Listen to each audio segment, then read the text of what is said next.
The existence of this inimical clique of geopolitical formations defies the fundamental values and principles of the UN system, and its operations have led to alienation, mistrust, insecurity, and exclusion of and among peoples, nations, regions, and continents. Moments like now place the nature and purpose of multilateralism under sharp scrutiny for history's honest examination and judgment.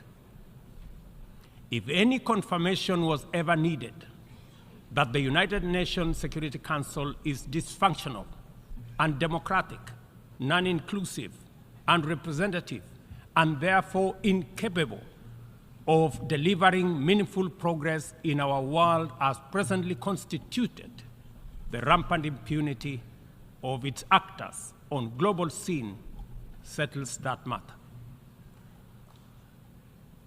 The environment of pervasive mistrust between the global north versus the global south, developed versus developing, rich versus poor, polluters versus victims, and net emitters versus net victims, which complicate and frustrates multilateralism, is the inevitable result of promises not kept, commitments not actualized, resolutions not honored, and principles not observed.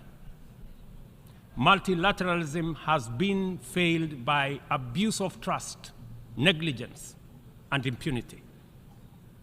A year ago, I stood in this assembly hall to call upon the global community to transform the UN system in order to achieve a consensus-driven, rules-based multilateral system which works for the people of the world in their diversity. It is time for multilateralism to reflect the voice of the farmers, represent the hopes of villagers, champion the aspirations of pastoralists, defend the rights of fisherfolk, express the dreams of traders, respect the wishes of workers, and indeed protect the welfare of all peoples of the world. In the face of the most urgent crisis of our time, it is now clear that the international community has fallen seriously behind in meeting its targets in both climate action and the implementation of the Sustainable Development Goals, as well as their underlying enabler, peace and security.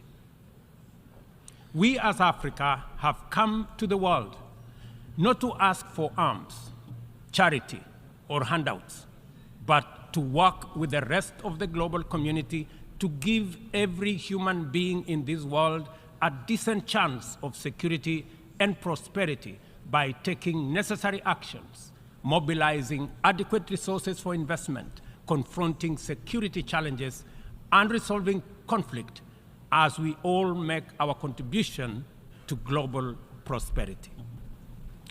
We understand the facts about our collective situation as a global community and as a member of the United Nations family. We know the magnitude of our shared challenges and common threats. We appreciate that multilateralism is on trial, and our task is to defend it. We also recognize that multilateralism is broken, and it is our responsibility to fix it.